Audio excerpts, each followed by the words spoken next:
تو دوستو یہاں عہد کے صندوق کے اوپر ایک حصہ کو رتھ کہا گیا ہے۔ ان کے علاوہ کتاب مقدس میں جا بجا یہ ذکر ملتا ہے کہ کروبی خداوند کے تخت کو سنبھالے ہوئے ہیں۔ دراصل کروبی یہوہ کے تخت کی نمائندگی کرتے ہیں۔ ان حوالہ جات سے ہمیں تقویت ملتی ہے۔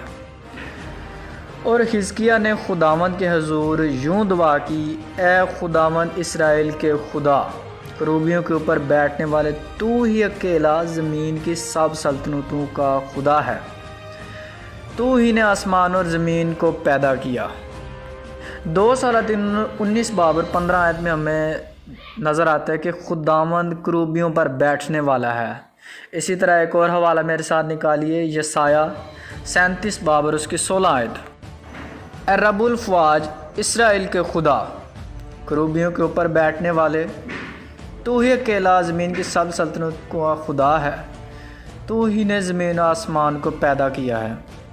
اس آیت میں بھی ہمیں نظر آتا ہے کہ خدا کروبیوں کے اوپر بیٹھنے والا ہے۔ ان آیات میں کروبیوں کو خدا کے تخت کے ساتھ منسوب کیا گیا ہے۔ ان آیات سے تصدیق ہوتی ہے کہ ان کو بنانے کے حکم کے وقت خدا نے ان الفاظ کی تصدیق یوں فرمائی ہے۔ خروج 25 باب اور اس کی 21 تا 22 آیت میرے ساتھ نکالیے، اور تو اس سرپوش کو اس صندوق کے اوپر لگانا، وہ عہد نامہ جو میں تجھے دوں گا اس صندوق کے اندر رکھنا، وہاں میں تجھ سے ملا کروں گا، اور اس سرپوش کے اوپر سے اور کروبیوں کے بیچ میں سے جو عہد نامہ کے صندوق کے اوپر ہوں گے، ان سب احکام کے بارے میں جو میں بنی اسرائیل کے لیے تجھے دوں گا تجھ سے بات چیت کیا کروں گا۔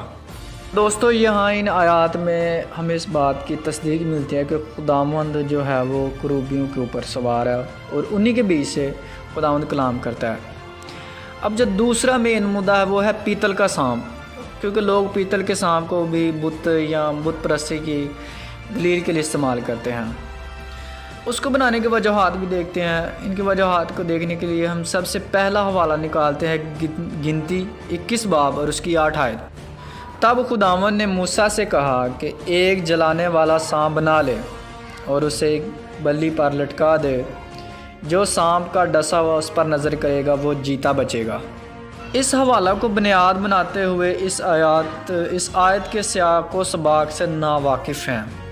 سب سے پہلے ہم اس کو بنانے کی وجوہات دیکھتے ہیں، پھر اس کا انجام دیکھیں گے۔ گنتی 21 باب اور اس کی 5 تا 8 آیت، اور لوگ خدا کی اور موسیٰ کی شکایت کر کے کہنے لگے کہ تم کیوں ہم کو مصر سے بیابان میں مرنے کے لیے لے آئے؟ یہاں تو نہ روٹی ہے نہ پانی، اور نہ ہمارا جی اور اس نکمی خوراک سے کراہیت کرتا ہے۔ تب خداوند نے ان لوگوں میں جلانے والے سانپ بھیجے، انہوں نے لوگوں کو کاٹا اور بہت سے اسرائیلی مر گئے۔ تب وہ لوگ موسیٰ کے پاس آ کر کہنے لگے کہ ہم نے گناہ کیا، کیوں نہ کہ ہم نے خداوند کی اور تیری شکایت کی، سو تو خداوند سے دعا کر کے وہ ان سانپوں کو ہم سے دور کرے۔ چنانچہ موسیٰ نے لوگوں کے لیے دعا کی۔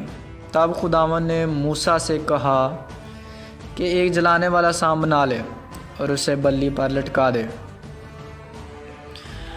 تو دوستو ان آیات کے سیاق و سباق سے ہمیں پتہ چلتا ہے کہ بنی اسرائیل کی ناشکری کی وجہ سے ان کو سزا ملی، اور جب ان کو احساس ہوا اپنی غلطی کا تو وہ خدا کی طرف لوٹے اور اپنے درمیانی، اور ان کا درمیانی اس وقت موسیٰ تھا، موسیٰ سے درخواست کی، اور جب موسیٰ نے دعا کی تو خداوند نے اسے 8 آیت میں کہا تو ان کے لیے ایک بلی پر سانپ لگا۔ تو جب موسیٰ نے خدا سے دعا کی تو پھر ان کو سزا سے مخلصی دی گئی۔ اس مخلصی کے لیے سانپ ہی کو نشان ٹھہرایا گیا۔ بنی اسرائیل شروع ہی سے نشانات کے قائل تھے۔ ان کی اس روش کے بارے میں مسیح نے بھی ذکر فرمایا۔ یہودی نشان کو بطور وعدہ اور اس کی تکمیل کے طور پر جانتے تھے۔ مشہور یہودی تفاسیر تارگم اس تمام واقعہ کی تفسیر کچھ ان الفاظ میں بیان کرتی ہے: چونکہ سانپ کے سبب سے موت آئی، سو خدا نے سانپ کو ہی ان کی زندگی کا نشان ٹھہرایا۔ اس سانپ کو جو اونچے پر اس لیے لٹکایا گیا تاکہ وہ اس سانپ پر نظر کرے تو جانے کہ زمین و آسمان پر صرف ایک ہی ذات ہے جو مخلصی دینے پر قادر ہے۔ ان چیزوں کو دیکھنے کے لیے تارگم جوناتھن گنتی 21 باب اور مزید دیکھے تفسیر الراشی برائے گنتی 21 باب۔ مسیح مفسرین بھی ان آیات پر متفق نظر آتے ہیں، چونکہ اسرائیل بعد میں گمراہ ہوئے اور سانپ کی عبادت کرنے لگے، مگر حزقیہ بادشاہ نے اس مکروہ رسم کو روک تھام کے لیے شریعت کے حکم کے مطابق اس سانپ کو توڑ ڈالا۔ میرے ساتھ اس چیز کے حوالہ دیکھیے 2 سلاطین 18 باب اور اس کی 4 آیت۔ 4 آیت میں یوں مرقوم ہے، اس نے اونچے مقاموں کو دور کر دیا اور ستونوں کو توڑا اور یہ سیرت کو کاٹ ڈالا۔ اس نے پیتل کے سانپ کو جو موسیٰ نے بنایا تھا چکنا چور کر دیا، کیونکہ بنی اسرائیل ان دنوں تک اس کے آگے بخور جلاتے تھے اور اس نے اس کا نام نشتان رکھا۔ ان سب سے پتہ چلتا ہے کہ خدا نے پیتل کا سانپ بنانے کا حکم دیا، نہ تو اس کی پرستش کرنے کا کوئی حکم دیا، نہ ہی اس کی تعظیم کرنے کا کوئی حکم دیا۔ اور کروبی بنانے کا مقصد کروبی خدا کے تخت کی نمائندگی کرتے ہیں، وہ لوگ جو ان کو مجسمہ سازی اور بت پرستی کے لیے استعمال کرتے ہیں ان کو یاد رکھنا چاہیے کہ کروبی بنانے کا ایک خاص حالت اور ایک خاص مقام تھا، اور جو لوگ ان کو بت سازی کے لیے اور ان پیتل کے سانپ کے انجام پر بھی غور کرنا چاہیے۔ بائبل کہیں بھی مجسموں کی تعظیم اور بت پرستی کی اجازت نہیں دیتی، یہ نہایت مکروہ فعل ہے۔ اب میرے عزیزوں ہم دیکھیں گے مجسمہ اور بت میں فرق۔ مجسمہ سازی قدیم ترین ہنر اور آرٹ ہے اور آثار قدیمہ کے مختلف مقامات سے کئی سو سال قبل مسیح مجسمات برآمد ہو چکے ہیں۔ پہل سنگ تراش پتھر کو تراش کر مجسمہ بناتا ہے، وہ چاہے وہ دیوتاؤں کا ہو وہ مجسمہ ہی رہتا ہے۔